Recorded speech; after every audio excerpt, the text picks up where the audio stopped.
Alhamdulillah, Alhamdulillahi Rabbil Alameen. Ashhadu an la ilaha illallah wahdahu la sharika lah. Wa ashhadu anna Muhammadan abduhu wa rasuluh. Assalamu alaikum, my dear brothers and sisters. I said, praise be to Allah. Praise be to Allah, the Lord of all the worlds, and to His Rasul Muhammad sallallahu alaihi wasallam. One of the dangers, I guess, of following learned people, particularly on a limited subject like Islam in America, is that they say everything you were going to say. I have about 11 pages here, and somebody told me that I had to get rid of 3 of them. I think I'm going to have to get rid of a lot more than 3. But what I will do is I'll try to highlight some of the places that they didn't highlight. How's that? Now, you heard that Islam is not new to America. In fact, Islam has about a 500-year continuous existence in America, starting with the slave trade, although we've heard that there were West Africans from Abu Bakr and Mansa Musa first that came here. They didn't leave for us anything in terms of a community. They came for trade, they did their thing, they went back or whatever. But the slaves who came here had to stay. And among those slaves were Muslims who didn't get a chance to go back to West Africa. They had to stay here and establish Islam. So they did their best. As you heard, some of them wrote Qurans, they wrote surahs and ayahs from the Quran. They used to wear skull caps. Some of them were able to keep their names, Abdul Rahman and various other ones. But generally speaking, that heritage did not survive. So primarily, in a sense, because when you're a slave, your children don't belong to you. You have children and they get sold somewhere else. So you can't pass down traditions and religions and so forth very effectively. There's estimated that by 1800, between 1619 when the first 20 slaves were brought here, and 1800, about 500,000 Africans were brought to the United States. And as you heard, the estimates are somewhere between 15 and 30% of the men were Muslim and somewhere around 15% of the women. But if you take an average of that, 20%, you come up with about 100,000 slaves who were Muslim.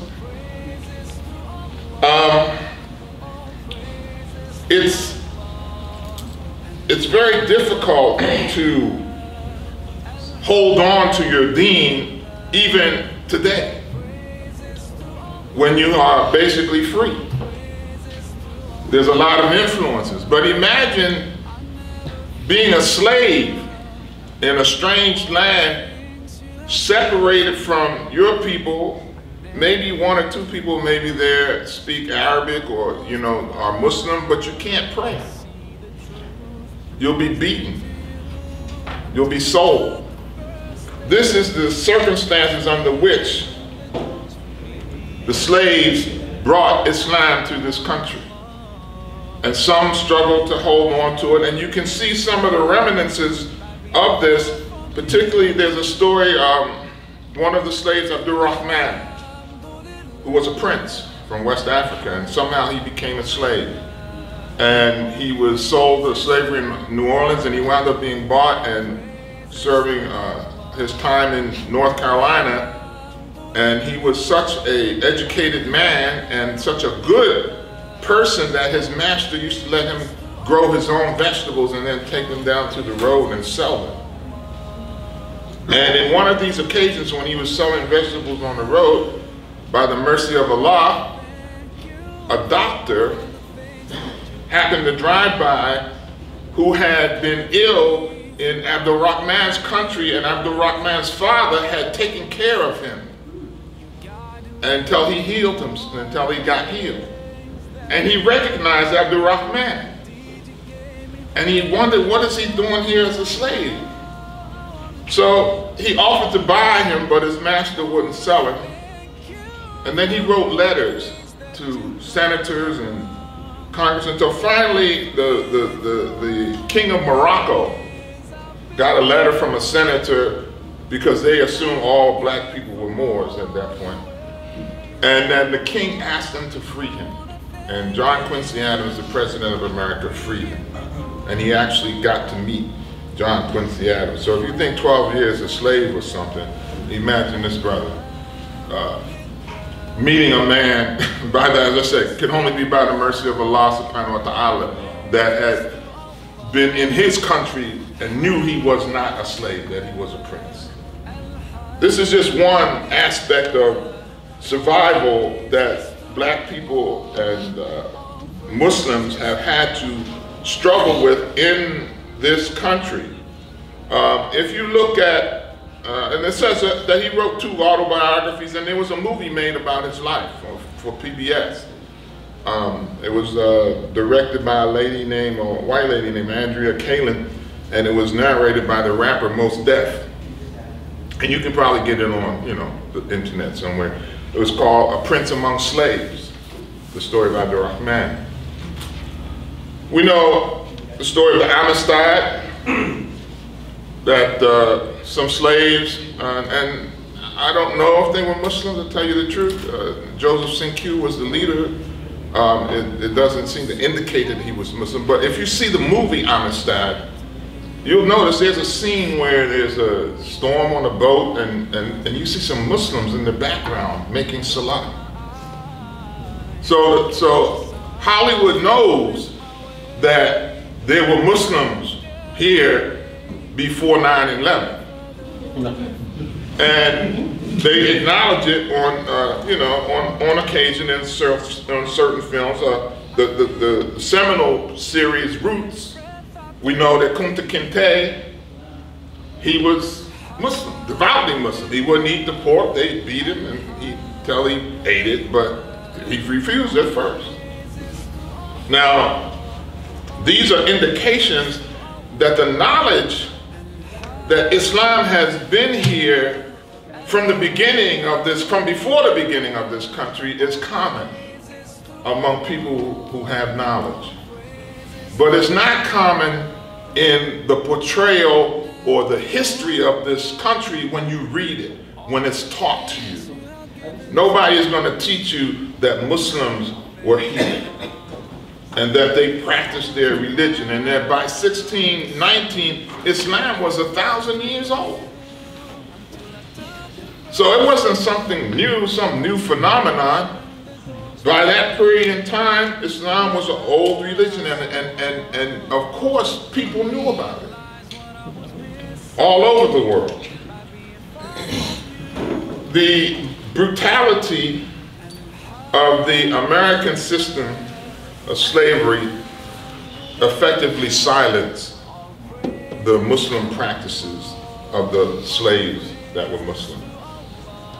And you don't get a resurgence in Islam among the African American community until between 1878 and 1924, when there was a lot of immigration to America from Europe, but not just Europe, other places as well. And many of these people came from what was called Greater Syria, which included Lebanon and Syria and Jordan, places like that.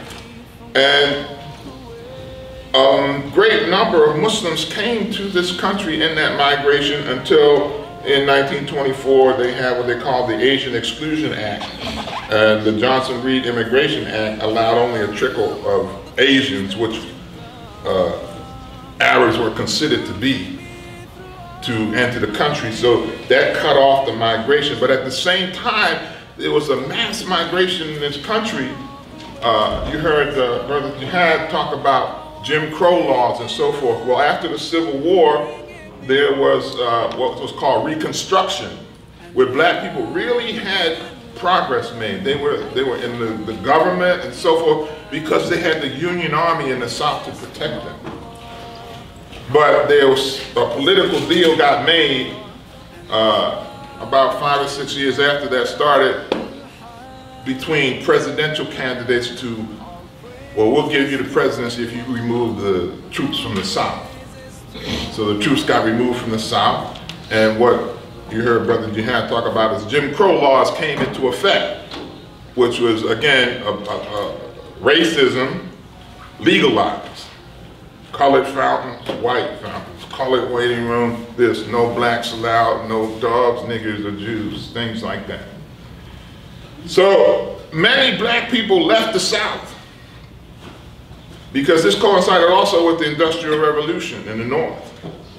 They left the South to go to the North to get away from this Jim Crow racism and to make economic opportunity for themselves working in the factories and so forth of the North. And so you get a resurgence of the mixing of different people from different places. And Islam comes back into play because of these factors.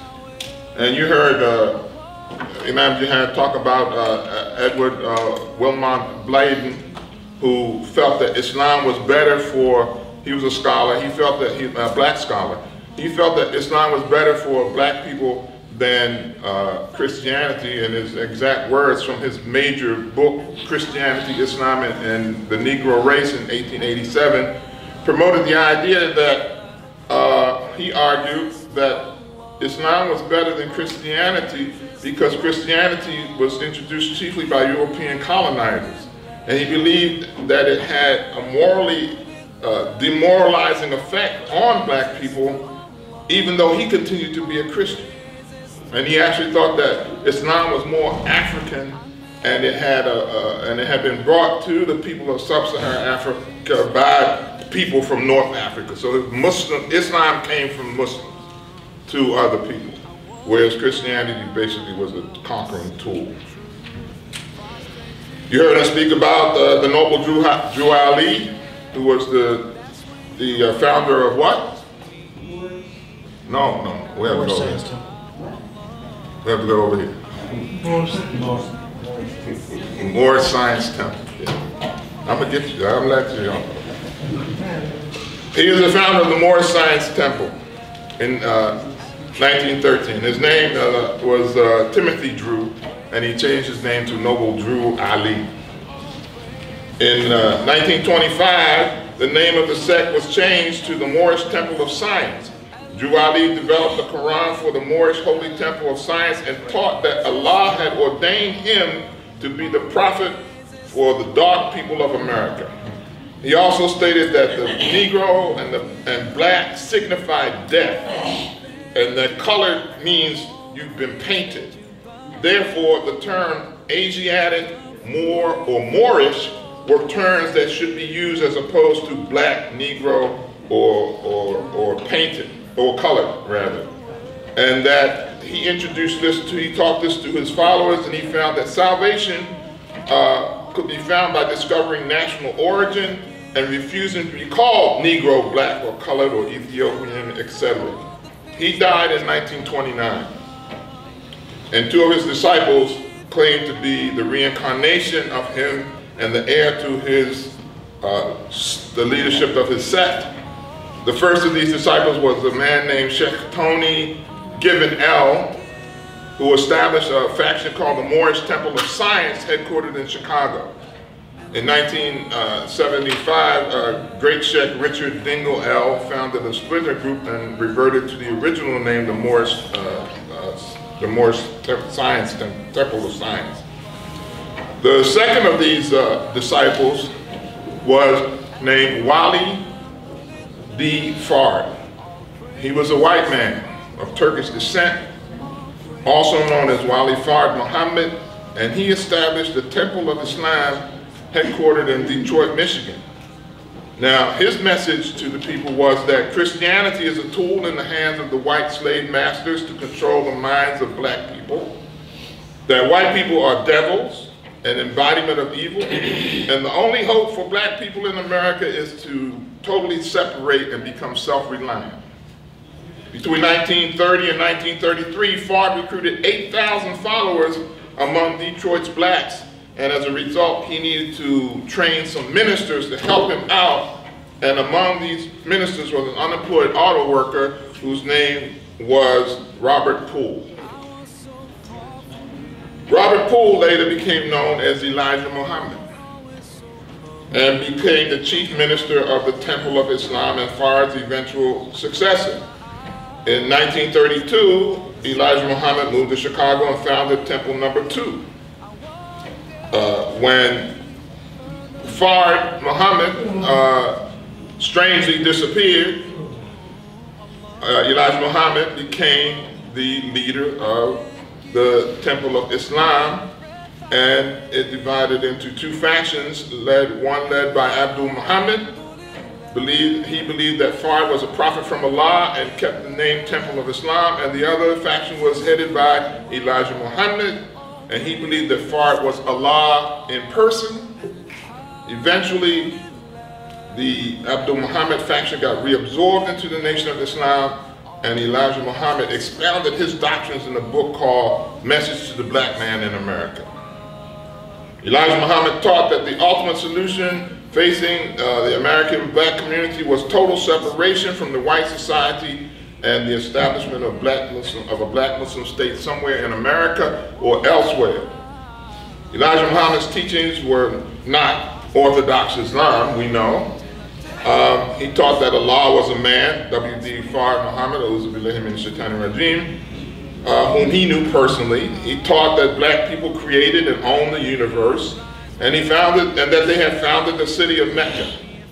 He also taught that a mad scientist named Yaqub had created the white race 6,000 years ago. He was doing genetic work, and he created this monster who was the white man, became the white man. But Elijah Muhammad's program for economic development played a crucial role in the rapid growth of the Nation of Islam, because with the money that was donated by members, he didn't go out and, he bought some things for himself, but he didn't go out and live, off of the people. He bought businesses, he bought properties, he bought things, he farms and things like, and he had an economic plan for the black people, and he was able to give his members, his followers, employment that needed it. And many of them were coming out of prison, so they needed it. So this was a good thing that he was doing. This is what has not been done primarily since by any black organization, is to organize an economic base through which the members can sustain themselves. We know even in Islam today, you go to the masjid, you ask for sadaqah. If you don't know nobody, you're not going to get anything. And if you know somebody, you're not going to get much. Nobody here is going to give you a job and so forth. And it's not funny. It's an area in which we are desperately lacking. Because we have a lot of, the majority of the people who in this country who come to Islam are African American people. And we've always, as I just said, from the time we got here, we've always been economically depressed because we were working for free. And when we got free, finally, we got racist laws put on us that's put us basically back into a kind of de facto slavery. So we need economic progress. In Islam, we have the principles of sadaqah, we have the principles of zakat, and all of those things, but I don't know how it is in other countries. Here, it's kind of like a missing leg of Islam. And we need to address that situation. Well, Elijah Muhammad, even in his warped perspective of Islam, he addressed that situation, and he was able to grow his organization partly as a result of that. When Elijah Muhammad passed away, well, actually, the biggest growth in his organization was not basically due to him. It was when a young man got out of prison named Malcolm Little and joined the Nation of Islam in Detroit and started to do organization for the Temple Number 1. Elijah Muhammad changed his name to Malcolm X. And now we all know who Malcolm Little is. But he was able, through his charisma and his dedication to the organization, to be the icon, so to speak, for the Nation of Islam and for black manhood in this country. Having gone through the emasculation of slavery and Jim Crow laws and so forth, Malcolm came out, and as Ossie Davis said at his funeral, Malcolm was our manhood. And he gave us our manhood back as black Americans. And he was Muslim. So we got a double shot. Malcolm worked for Elijah Muhammad. He became his basically right-hand man, although it wasn't put like that. But shortly after President Kennedy was assassinated, Elijah Muhammad gave word and orders that none of his ministers should speak about this event. In a question in the interview responding to what he thought about the event, Malcolm said he thought it was just a case of the chickens coming home to roost. For that violation of the commandment of Elijah Muhammad, he was suspended, silenced, not able to speak, and it was during the suspension that he decided to break away from the Nation of Islam and form his own organization, the Muslim Mosque Incorporated, and actually two organizations, and the Organization of Afro-American Unity. Now, the Muslim Mosque Incorporated was an Islamic Orthodox organization designed to teach Orthodox Islam, because he had been to Hajj by that time and saw the difference between what he was taught by Elijah Muhammad and the reality of Islam. And the other organization was a black nationalist organization, but it was non-sectarian, and it was designed to bring black people together and offer the opportunity for black and white people to work together. But he felt that black people could not work together with anybody until they worked together themselves. And that's what this organization was supposed to do. Unfortunately, we know he was killed before that dream was realized, and that put an end to that aspect of Islam in the black community. But the Nation of Islam brought Islam to its highest visibility in this country prior to 9/11. There had never been anything like it. I remember I was a teenager and I had never seen anything like that. And I myself did not join the Nation of Islam, but I had a lot of respect for them. You heard Imam Jihad talk about the Hanafi movement, that Kareem Abdul-Jabbar had come through that. There's other movements, the 5 Percenters, which is an offshoot of the Nation of Islam, founded by Clarence 13X from Temple Number 7. He began to teach that the black man was the God of the universe and had his origins in Mecca, and that when he died, the philosophy was such as this, that 85% of the people are ignorant. And that 10% of the people know, but they're corrupt and they rule the 85%. Then the 5% that's left, these are the people who have knowledge of self, and that's why they call themselves 5%ers. A lot of the rappers belong to the 5% movement. People like Lakeem Shabazz, Rakim Allah, Supreme Team, King Son, Nubian Band, Poor Righteous Teachers, and so forth. Elijah Muhammad died of heart failure, as we said, in 1975, and his son, Warithuddin Muhammad, became the leader at that point. Now, this man probably is the Imam of all Imams in America, because at the height of his organization, he changed the name to the Bilalian community, and later he changed it to the World Community of Al-Islam in the West. It was open to all people, but primarily it was black people from the Nation of Islam who had converted over to more Orthodox Islam, and they became moved into the actual Sunni realm of practicing Islam. But at the height of his organization, it's estimated he had somewhere between 500,000 and 2 million people, 2 million followers. Yet, many people, you say Imam so-and-so, and they don't know who he is. Imam Warithuddin Muhammad, oh, that's the black Muslim guy. No. He had more followers probably than any Imam in America. As we said, Imam Jihad said, Ahmadiyya movement moved in, they went to the hood, there's Nubian. It doesn't happen. He said, well, they won't take anybody else. I said, then why would you go? If they won't take anybody but you should say, no, I'm not going unless my brother, you take my brother. But that's the marginalization, that's the divide and conquer that has taken place in America, and quite frankly, I don't know what you do about it other than, as an individual person, do your very best to impact the people that you interact with from an Islamic point of view.